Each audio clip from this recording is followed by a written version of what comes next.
Thank you very much, Peter, for the very kind introduction, and thank you everybody in the audience. We would like to thank the organizers on behalf of the team at Search for allowing us to present our study to you here today, because basically HIV cure and acute HIV infection is the focus of our work at Search. And as you can see here in the outline, I really want to start with acute infection. I think there is maybe more going on in the field of cure research. It's not all good news, but there's more news. But it has less direct impact on clinical care. And I had to make a guess, and I think we are here in an audience of clinicians, nurses. So I figured I should focus more on acute infection than cure today, simply because it has more direct impact on your day-to-day work. Then a disclaimer, I work only with adults. There's the immune system of children, and particularly infants, is very different from adults. So basically one day, Dr. Tanya, we will provide a beautiful talk on those aspects of cure research, but that will not be included in today's presentation. So basically, why do we consider acute HIV infection important? It's when it all starts. It's basically when that massive CD4 depletion in the body starts, and particularly in the gut. It really starts there very early and very dramatically. The immune system exhaustion is starting. HIV starts to mutate and escape the immune system. And there is a highly increased chance of transmission because viral loads are very high. And there's also some publications that suggest that founder viruses, the viruses that establish infection, are founder viruses for a reason and are also more easily transmitted. Then what do we consider acute infection? Really, acute infection is any infection before the Western blot is fully positive. So that last stage is before the P31 becomes positive. But in our study and in many places, we like to think a little bit earlier, like the first 4 to 6 weeks after HIV infection. That's about through phoebic stage 4. In the figure at the bottom. Then this slide is outdated, but I left it there for a reason. And this is an acute retroviral syndrome slide that Dr. Eugene presented in the past, based on her article in PLOS ONE. We recently published an update in the Clinical Infectious Diseases, and the overall percentage of symptoms has actually decreased one. Now we have higher numbers of subjects in our study. At the time we reported that 87% of people would present with antiretroviral syndrome to us. It's now about 78%, but fever is still the highest ranking symptom. And why I left it in there is because, as you can see, does this work? No. At the bottom it says almost all sought care elsewhere, but none was offered HIV testing. And the good news is that's no longer true. We see a substantial number of people who are actually referred to us by other facilities in Thailand, and primarily Bangkok, who get worked up for dengue, influenza, maybe have an indeterminate test, a doctor with a high suspicion. So we see far more subjects who get referred. And we also see a substantial number of self-referrals. We see people who go to other clinics for a workup for influenza, dengue, get sent home with viral syndrome, and then immediately come to the anonymous clinic for testing. So I think that's a very big development. That also, I think, plays a big part in why we recruit 100 subjects per year right now versus 30 in the early years. So that's an interesting development, and that's something we all can contribute to. If we believe that it's worthwhile treating acute infection, it's simply still true that we should have a very high level of suspicion. So then where does HIV replicate and hide once it's in the body? You all may know that HIV has a tendency to go into the CD4 cells. Some of the CD4 memory cells become latently infected. So rather than go on as actively virus-producing cells and that will then produce variants that infect other cells, some of these cells go to sleep. And that is the big problem. Those latently infected cells look like any other resting memory cell. They have nothing on the outside that suggests to the immune system they're infected, and they're called the latent reservoir. And as far as we know, it's particularly prevalent in the lymph nodes, the brain, also in the genital tract, and then of course in the lymphatic system of the gut as well. Our study, Search 10 RV254, is a study that was set up particularly to study acute HIV infection. It was started in 2009 with the support of Achan Prapan, Dr. Eugene, Jerome Kim, and they started screening everybody who gets tested at the anonymous clinic. And people who test HIV negative have a sample pooled at night with other people for nuclear acid testing. So that's a test that will detect viral RNA approximately 1 week before the 4th generation EIA becomes positive. And people who test positive or have an inconclusive test, they get tested with a cascade of IAs. So basically they go through a 3rd generation test, a 4th generation test, a 2nd generation test. If the 2nd generation test, which tests for IgM and IgG, if that one is still negative, we also consider them acutely infected. By doing that, we've been able to identify over 600 acute infections. Only 522 of those agree to enroll in our study, and they get immediate ART. That entire process takes 2 to 3 days. So it's really a 24/7 operation, and we're very lucky with the high enrollment. Then the cohort in Bangkok is predominantly male, mostly MSM, 26 years old median age. 81% are infected with the most common subtype in Thailand, CRF01AE. We find them about 19 days after infection. That's behavioral database, so that's always, of course, an estimated guess. Most of them we find in Phoebic 3, so say 2 to 4 weeks after infection. Some we find in Phoebic 1, 73 of them. The vast majority is very well virologically controlled. We have frequent follow-up. We have a wonderful nursing team. So I think that's largely to the credit of the nursing team. And then what has helped us tremendously in Thailand to make this a worthwhile cohort is that a lot of our volunteers agree to invasive procedures. We have a lot of people who agree to donate a lymph node, get a spinal tap, do leukapheresis, provide sigmoid biopsy. And those samples really go all over the world. They go to the US, they go to Europe, they are examined here in Thailand as well by collaborators. And we work with 24 collaborating institutions where the samples are used. So that's a very good use of study samples, so we're very happy with that. Then what this study showed very early on, this is based on only the first 150 subjects, is that if you give these people ART as expected, the viral load, the HIV RNA in the blood comes down very rapidly. This is a comparison between 3 and 5 drugs. It goes a bit steeper if you give them 5 drugs, but really by week 16 to 20, everybody has an undetectable viral load.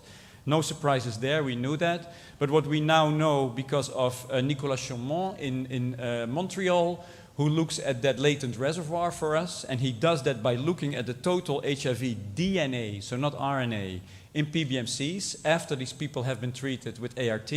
What you then see is that the DNA in these people can also be tremendously minimized. If you look at the top line, the red line, those are chronically infected people that started ART. And in 2 years of ART, their HIV DNA in the PBMCs comes down, but minimally. And to bring it down substantially, they need decades of ART. Then if you look at the purple line, those are Phoebic 2 to 4 subjects. The first observation is that even though they've been just infected, their DNA, when we meet them, is already nearly as high as in the chronics. But at the same time, when we start them right then and there, before their immune system and they are further affected, we can bring down that HIV DNA in 2 years' time to very low levels. Then the Phoebic ones, the blue line at the bottom, are the biggest exception. They are people that are really early in infection. They don't even have that much HIV DNA to start with yet. And even they get a reduction in that minimal amount of DNA when you start them on ART. This slide looks complex, and it's basically showing the same thing, but then not just for blood, for PBMCs, but that is also happening in the lymph node, in the sigmoid colon, in those places where the HIV DNA, where the latent reservoir is present. Okay, then this slide I'll skip for sake of time, but basically it shows that also inducible virus is greatly reduced. Then we are lucky to work with a lot of good collaborators. So what we also showed over time is with Serena Sputik from Yale and Victor Velkour at UCSF, that the virus is present in CSF really from the get-go. So there is not really any delay. The viral load in the spinal fluid is less than in the blood, but it's there from the start. But the good thing then again, these are immunological markers. If you start treating right away, you can reach very good results. These are just 2 markers of inflammation in the CSF, And in particular, if you look at the IP10 here on the right, this is the, so basically an HIV-negative individual would have no inflammation to speak of. A chronically infected person is here that has no ART. That chronically infected person, when he or she starts ART, will reach this level of inflammation, so it will be reduced dramatically, but it's significant. If you start an early infection, you only start here and you can become near normal. So there's a lot of parameters that we can bring down in these acutes to resemble more HIV negatives than we ever could achieve in chronically infected subjects. This is a slide of lymph nodes provided by Tim Schecker, who will provide much more on this at CROI. And we have a lot of data at CROI this year, and CROI is wonderful in that it has the same thing we have here this year, is that it's very web accessible. So any of you interested in this subject, there's a lot of data on these things at CROI, which can all be accessed online as presentations, as posters. And this is to your left here is the lymph node of an HIV negative type person that is representative of a group. We didn't look just at individuals. And the average HIV negative type person in Tim Schecker's lab has that purple stuff is 9.8% collagen deposition in their lymph node. That's kind of fibrosis. If you then look at the person who started HIV treatment in FEBIC1, who took ART for 1 to 2 years, they have about 13.3% fibrosis in their lymph nodes. That's already an increase, but it's limited. If you start in FEBIC3 or 4 with your ART, then you have about a quarter of your lymph node fibrosed, even if you take 2 years of ART. So the interesting thing with all these things is that we know when we give chronically infected people ART, they do very well. So is there any benefit in knowing all this? Is there any need to do anything about all this? And of course, I'm very prejudiced because I work in this field and I see these data all the time. And it's like, if it were me, I would rather have this lymph node than that one. Even though you tell me that on ART, my life expectancy is very good. It's somehow, it seems reassuring to resemble more an HIV negative person than to be at this spectrum. So I think it's still very worthwhile to catch people early, to treat early, and to preserve as much normality in terms of immunity as we can. Another slide showing the same thing, this time in the gut. This is from Dr. Alex Schutz at EFRIMS here in Bangkok. And what you see is that if you look at CD4 T cells in the sigmoid mucosa, this is what the level that people have who are HIV negative, the percent of CD4 T cells in the mucosa. This is chronically infected people on ART here, that green line. If you start treating at FEBIC1, you stay very close to normal. If you start treating at FEBIC3, you will never be close to normal again. What we also found, and this has real implications for the clinic, and I have no quick fix for you, is that if you start treating very early, you start treating people who do not have a positive antibody test yet. This shows, the red bar, is people who are diagnosed in FEBIC1, which means that they only have detectable HIV RNA. They don't even have P24 antigen yet. And we start treating them. So per definition, at baseline, the majority was not reactive on the 4th generation test. But what you see is when we treat them, the majority never becomes HIV positive on the 4th generation test. And we now have data out to week 48 and in much larger numbers also to be presented at CROI. And this trend continues. And I think that's a problem for the treatment programs in many of our countries, which ask us to document that people are infected to be eligible for treatment. They want data from us that you may never be able to provide.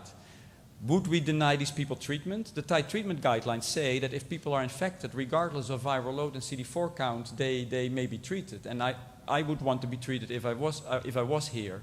So we're going to have more complexities, I think, in HIV testing as people are detected earlier. This also ties into the fact that we have started treatment in some people who were on PEP or PrEP. So they had a negative HIV test, a negative 4th generation test when they started their PrEP or PEP. And then with the NAT testing, we did find them to be HIV positive. And we start treating these people at very low viral load levels. And there are many clinicians who will still question whether these could be false positive. And Dr. Don Colby in our group, who's sitting in the audience, has done a very nice inventory to document as good as possible that we believe none of these people are false positive and why we think so. And that's also going to be a presentation at CROI. But our take currently is that if you have somebody with a positive viral load, with a confirmed HIV RNA, whether that's a NAT test or another quantitative viral load, we haven't found anybody yet with 2 positive tests that turned out to be negative in the end. Okay, then what was most exciting for me personally this year is that we were able to publish this article. This is a modeling study with David Wilson from Burnett Institute in Sydney. And based on our data, he was able to help us model that by detecting our volunteers very early and by the behavioral change these people display after hearing their diagnosis and knowing that they're HIV positive, and by having viral load reductions because of the early ART, the estimate is that we reduce onward transmissions from this cohort, from these 522 people, by 89%. That's dramatic. And then if you know that some studies estimate that acute infection may be responsible for 50% of transmissions in some epidemics, for example, in Bangkok MSM, nobody knows the real number, but the estimate is that it's a high contributing factor to transmission, then it's very exciting if you can reduce it by 89%. This is, I think, next to PrEP, one of the best things you can do to curtail the infection. Then going on to cure, and let me check how much time I have. Okay, that's going well. Okay, so cure definitions. I think when most of us think of a cure, we think of a sterilizing cure, basically eradicating the virus from the body completely. At this point, we started there with that ambition. I think we still have that ambition in the end, but right now people are really studying functional cure or remission, where basically we know that there is still virus present in the body, but it's limited, and people are able to control it themselves without ARV. So truly a remission. That's the best we hope to achieve right now before we move on to sterilizing cure. Okay, then do we believe it's possible? We have proof of concept, right? We do know from the Berlin patient here at the bottom who got a bone marrow transplant with basically HIV-resistant bone marrow that he is cured. He shows no sign of any HIV in his body or recurrence of HIV. And then there's been these cases that have been well described in the literature, like the Boston patients, the Mississippi baby, the Spartak and Visconti patients, who all in different ways either had a delayed viral load rebound or they maintained control of their virus without any ART. So, and these people, for example, the Visconti people, these are not elite controllers. These are people that were early treated and then stopped ART. So there's something about early treatment that helps some people control the virus. So then what are the barriers to a cure? They haven't changed. It's that HIV persistence in the tissues, the latently infected cells, and the fact that these cells are not just all resting memory cells, but are actually quite diverse. Then what do we do to eradicate it? Strategies that should reach the tissues, that should be specific, and that should target all cells. So then basically, what do? We give ART in chronics and in acutes. That's the same. That's what we're doing in study Search 10 already. We reduce the HIV RNA in the DNA. And then the possible interventions really in the basics also haven't changed since you've last heard about cure. What is available is either latency reversing agents, which is basically having those resting cells wake up, make sure the immune system sees them, and then hope the immune system will wipe them out. It is antibodies. Where's my arrow go here? Antibodies. So basically, broadly neutralizing antibodies were the first that are very HIV specific. Broadly neutralizing antibodies are actually made by 20% of people with HIV infection, about 20%. They are very effective antibodies. They just come too late.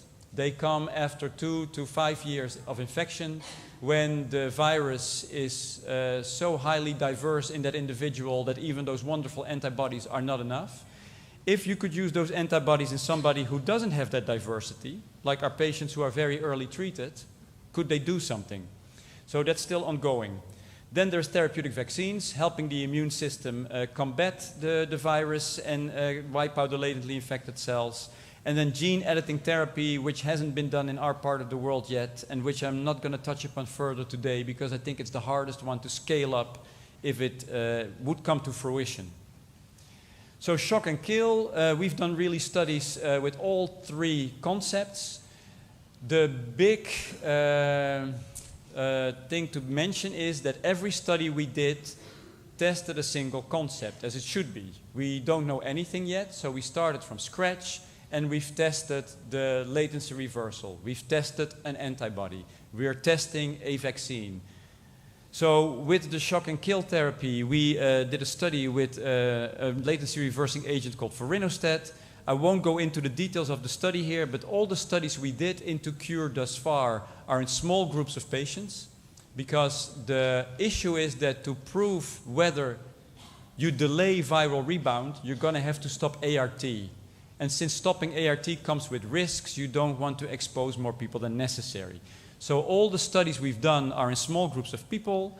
We start ART again if the virus reaches 1,000 copies per ml, so that's well below where most people were when we first diagnosed them, and then we hope for the best. We've done this study with vorinostat, and it did not work. Basically, within the first 6 weeks, 7 weeks, nearly everybody had viral rebound, and then there's one exception, which is a lady who actually did not receive the active treatment. The median time to viral load detection was 22 days. Study RV397 was a study with a broadly neutralizing antibody. Similar, a small study. People received broadly neutralizing antibody infusions and had their ART interrupted, and the outcome was largely the same. Viral rebound, albeit somewhat delayed. It seems to be doing something. What you see here is that for people to reach that 1,000 copies and to restart their ART took longer in the people who received the VRC01 than people who received the placebo. And then there was the one big exception, a young man who took 44 weeks to rebound. His samples are now, I think, the subject of much study at our collaborator labs, because this gentleman had nothing going for him relatively. He was, all these people, of course, have a very low DNA reservoir, but this young man actually had the highest HIV DNA count before he entered the study. His CD4-CD8 ratio was not good, and he had no protective genes, yet he lasted the longest. So the interaction between his immune system and virus and the VRC01 is heavily studied right now.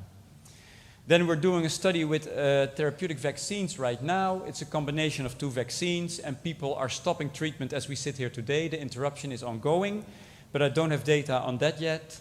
And then the study from which we learned the most is actually this one, which is study RV411. It's a study in only 8 subjects. They were enrolled in PHEBIC1, and the only thing we did is stop therapy. We decided these people are the ones that started ART the earliest. Can they control without any further measures? Do you need to boost them with any interventions? There was hope that some of these people could control.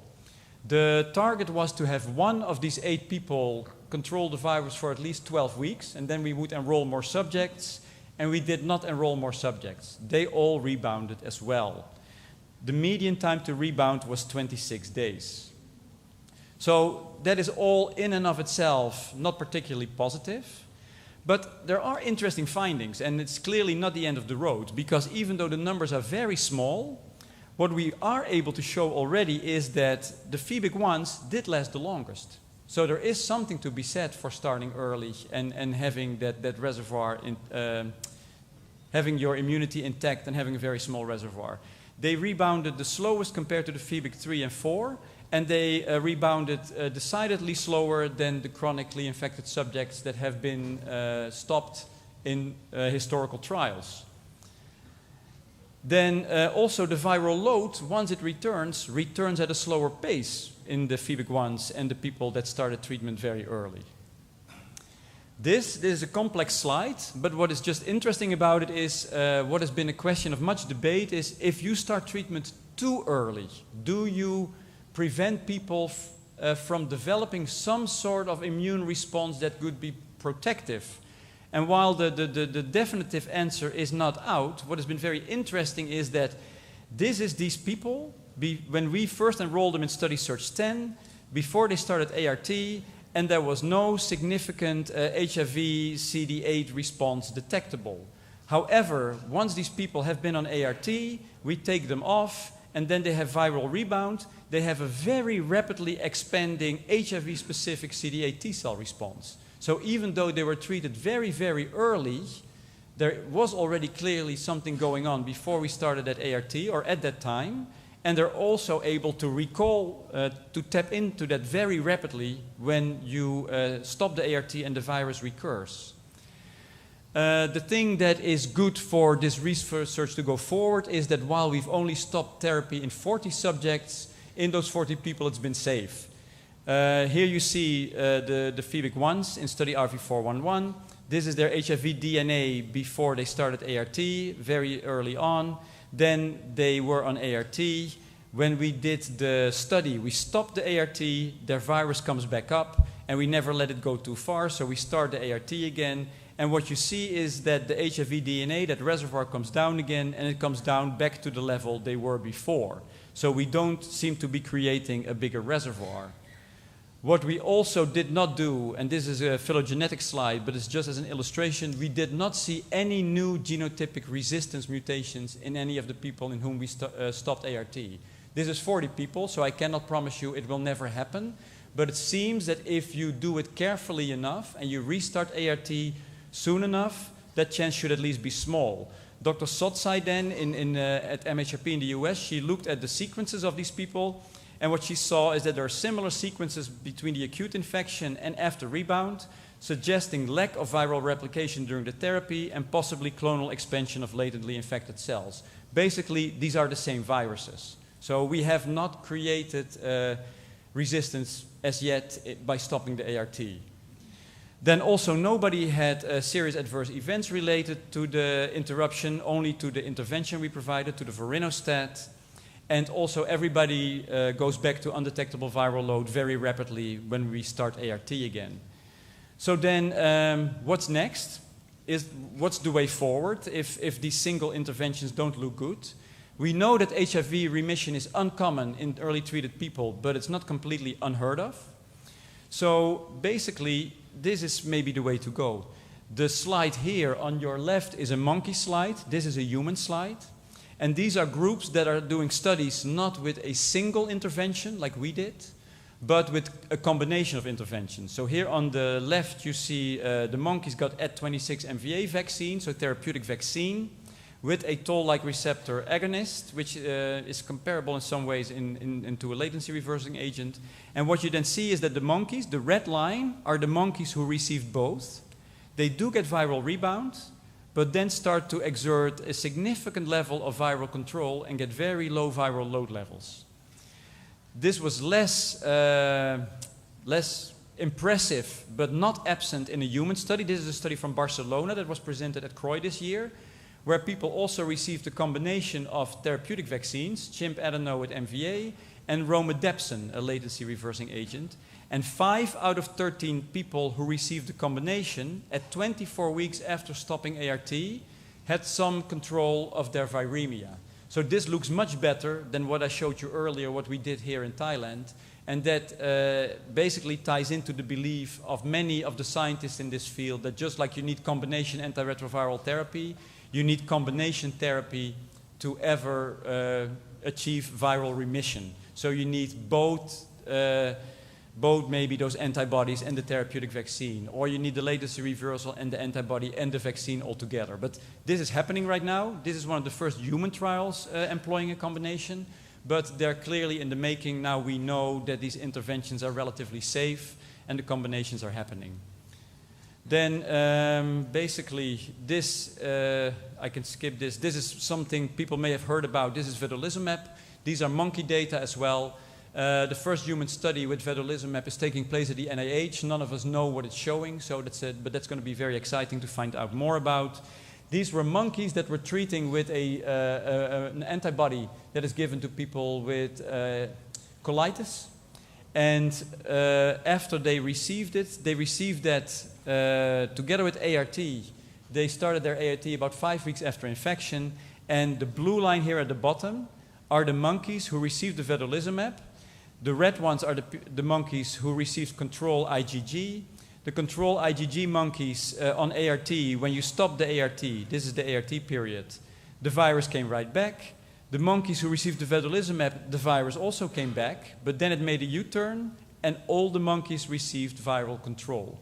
Whether this can be repeated in humans, there's a lot of questions about this study. Nobody really understands the mechanism fully, but at the NIH, the first human studies are taking place, and they're now enrolling people who were acutely infected as well. So we very much look forward to these data in this field. Then this is my last slide that I'll show. Basically, what we need is to bring that latent virus down and get our immunity to control the virus. And that's likely, this part is going to take more than a single intervention. And then I have a few more slides that I'll skip for the benefit of time. And I would like to thank you very much for your attention.